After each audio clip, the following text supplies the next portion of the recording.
आपण टेन्स पाहणार आहोत. टेन्स म्हणजेच काळ. जसे मराठीमध्ये वर्तमान काळ, भूतकाळ, भविष्यकाळ असे काळ असतात, त्याच पद्धतीने इंग्लिशमध्ये सुद्धा काळ आहेत, त्यांनाच टेन्स म्हणतात. Present tense, past tense and future tense हे झाले इंग्लिशमधले टेन्स. ओके. आता ह्या टेन्सचे सुद्धा काय आहेत, 4 उपप्रकार आहेत. Simple present tense, present continuous tense, perfect present tense and present perfect continuous tense असे 4 प्रकार पडतात. तर त्यातला आज आपण घेणार आहोत पहिला सिम्पल टेन्स. ओके. तर पाहूया सिम्पल प्रेझेंट टेन्स. ह्याचं स्ट्रक्चर काय आहे पहा, आणि खूप सोप्या पद्धतीने आहे, कारण सगळीकडे सब्जेक्ट हा सेमच असतो. तर पाहूयात. Subject, first verb form and object. लक्षात येते? पहिला काय आहे, नेहमी सब्जेक्ट असतो. सब्जेक्ट म्हणजे कर्ता, जो वाक्यामध्ये असतोच असतो. Subject, first verb form and then object. Verb आणि जो मागे राहिलेला भाग असतो वर्ब नंतरचा, त्याला म्हणायचं ऑब्जेक्ट. ओके. त्या स्ट्रक्चरप्रमाणे आपण पाहूया. I speak English. आय हा सब्जेक्ट झाला, स्पीक हे वर्ब झालं आणि इंग्लिश हे काय झालं, ऑब्जेक्ट. तर ते वाक्य कसं तयार झालं, I speak English, he speaks English. आता इथे लक्षात येते चेंज काय आहे. इथे यस नाही आहे, पण इथे मात्र यस लागलेला आहे. तर जेव्हा आपण स्वतःविषयी काय सांगत असू तेव्हा क्रियापदाला यस लागत नाही, पण जर आपण इतरांविषयी काय सांगत असू तर मात्र व्हर्बला काय लागतो, सिम्पल प्रेझेंटमध्ये यस लागतो. ठीक आहे. Meena sings a song. They learn Marathi. Learns Marathi. आता इथे दे नंतर लर्न आलेलं आहे. ते मराठी शिकतात. मराठी ते लर्न्स येत नाही. इथे फक्त लर्न येतं. दे लर्न मराठी. ठीक आहे. दुसरा आपण पाहूया simple past tense.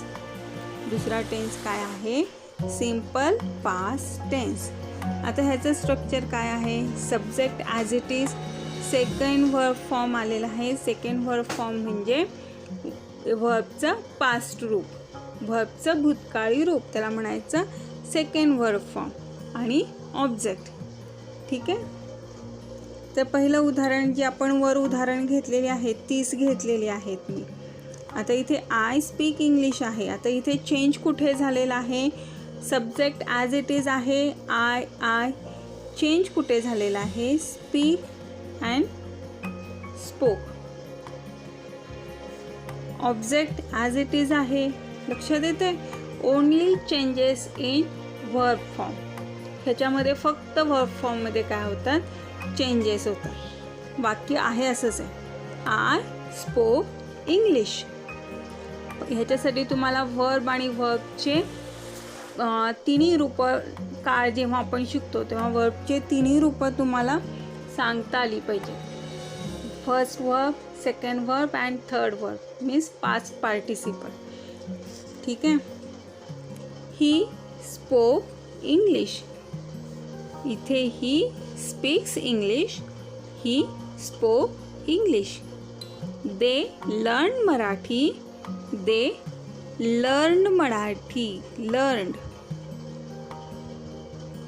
Marathi. Okay. आणि सिंगचं काय झालं, sang. Meena sang a song. लक्षात येते? Only changes in verb form. Next is a simple future tense. काय पाहणार आहोत आपण, सिम्पल फ्युचर टेन्स. ह्याचं स्ट्रक्चर काय आहे, जेव्हा फ्युचर टेन्स असतो लक्षात ठेवायचं वाक्यामध्ये शाल आणि विल हे असतं. शाल आणि विल म्हणजे मी करेन, मी सांगेन, ह्याच्यासाठी काय वापरतात, शाल आणि will. Subject as it is shall will plus first verb. इथे व्हर्बचं मेन व्हर्ब घ्यायचं आहे, फर्स्ट रूप घ्यायचं आहे. देन ऑब्जेक्टसुद्धा ॲज इट इज. ओके, आपण जी वर उदाहरणं पाहिली आहेत तेच इथे पाहणार आहोत. आता इथे फक्त ॲडिशनल काय झालेलं आहे, सिम्पल प्रेझेंट टेन्स आणि सिम्पल फ्युचर टेन्स हे काय आहे, जवळजवळ सेमच आहेत. फक्त इथे विल नाही आहे, आपण इथे विल घातलेलं आहे. बाकी वाक्य तुम्ही पाहिलं तर as it is same to same आहे. लक्षात येते. म्हणून काय आहे इथे, I will speak English, he will speaks English. Yes पण नाही लागत इथे, ही विल स्पीक इंग्लिश, तो इंग्लिश बोलेल. दे शाल लर्न मराठी, दे शाल लर्न मराठी, ते मराठी शिकतील. Meena will sing a song, Meena गाणं म्हणेल. लक्षात आलं. आता इथे एक नियम आहे, आय आणि विल ह्यांच्यासाठी काय वापरतात, शाल वापरतात. पण जर मी माझ्याविषयी मी हे करणारच च आलंय, करणारच जर असेल तर तिथे काय वापरतात, विल वापरतात. मी इंग्लिश बोलणारच म्हणून इथे आयच्या जागी शालच्या जागी विल वापरले मी. पण मोस्टली मी हे करेन जर असं वाक्य असेल, एक सर्वसाधारण तुमचं सेंटेन्स असेल तर तुम्ही काय वापरायचे, शाल वापरायचे. ओके, आय शाल स्पीक इंग्लिश, मी इंग्लिश बोलेल, मी इंग्लिश बोलणारच असं जर वाक्य असेल तर तिथे काय येणार तुमचं विल. आणि मी इंग्लिश बोलेन असं जर वाक्य असेल तर तिथे काय येणार, शाल येणार. ओके, आय आणि वी साठी शाल, आणि you, they, he, she, it आणि जर एखादं नाव असेल तर तिथे काय वापरतात, विल वापरतात. ओके, इथे काही आपण आणखीन उदाहरणं घेऊयात. She tells a story, change it into simple past tense. आता हे वाक्य कशामध्ये चेंज करायचे, सिम्पल पास्टमध्ये. काय चेंज करायचं आहे, सब्जेक्ट तर ॲज इट इज आपण घेतलेला आहे, तुमचा ऑब्जेक्ट पण ॲज इट इज राहणार आहे. चेंजेस कुठे होणार आहे, फक्त व्हर्ब फॉर्ममध्ये होणार आहे. सिम्पल प्रेझेंटमध्ये व्हर्ब मेन व्हर्ब असतो, पास्ट सिम्पल पास्टमध्ये त्याचंच रूप कशात होतं, पास्ट व्हर्बमध्ये होतं, म्हणजेच व्हर्बचा सेकंड फॉर्म. ओके, तर टेल्सचं काय होणार, told. She told a story. लक्षात येते. त्यानंतर दुसरं उदाहरण पाहूया. Ram killed Ravan.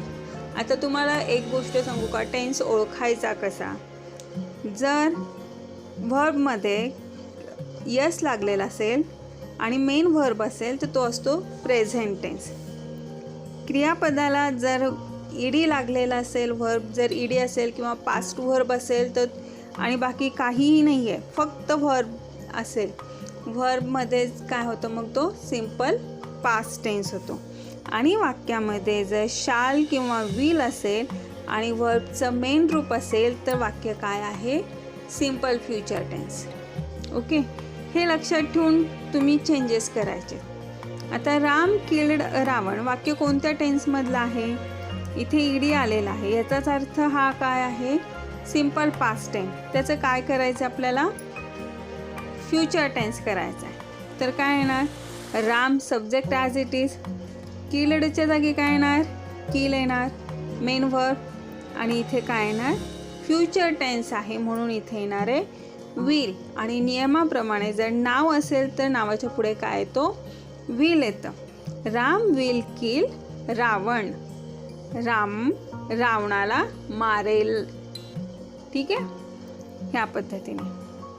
I will study hard. आता ह्याच्यामध्ये विल आलेलं आहे तर अर्थातच हे वाक्य कोणत्या टेन्समधलं आहे, फ्युचर टेन्समधलं आहे. तर त्यांनी काय सांगितलं आहे, change into present tense, simple present टेन्समध्ये करायचं. ओके, जसं मगाशी सांगितलं वाक्यामध्ये फक्त विल आलेला आहे, तो जर काढून टाकला तर वाक्य कोणत्या ह्याच्या टेन्समध्ये जातं, सिम्पल प्रेझेंट टेन्समध्ये जातं. I subject as it is, I study verb as it is, and hard as it is, I study hard. वाक्यातलं काय कॅन्सल झालं, फक्त विल कॅन्सल झालं. लक्षात येते?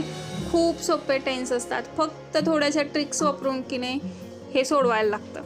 आणि ते जर एकदा डोक्यात बसलं तर मग टेन्समध्ये तुम्हाला कुणीही हरवू शकणार नाही. Okay. Then next sentence, we shall have holidays for 10 days. Okay, we shall have. आता वाक्यामध्ये शॅल आले, याचाच अर्थ वाक्य कोणत्या टेन्समध्ये आहे? फ्युचर टेन्समध्ये आहे. आणि ते वाक्य कशात करायला सांगितलं त्यांनी? सिम्पल पास्टमध्ये. आता हे वाक्य आपल्याला सिम्पल पास्टमध्ये करायचं आहे. आता इथे फर्स्ट आता मला सांगा वाक्यातला व्हर्ब कोणता आलेला आहे? वी हा सब्जेक्ट झाला, शाल हे फ्युचर टेन्सचं इंडिकेटर झालं, हॅव हॉलिडेज फॉर 10 days.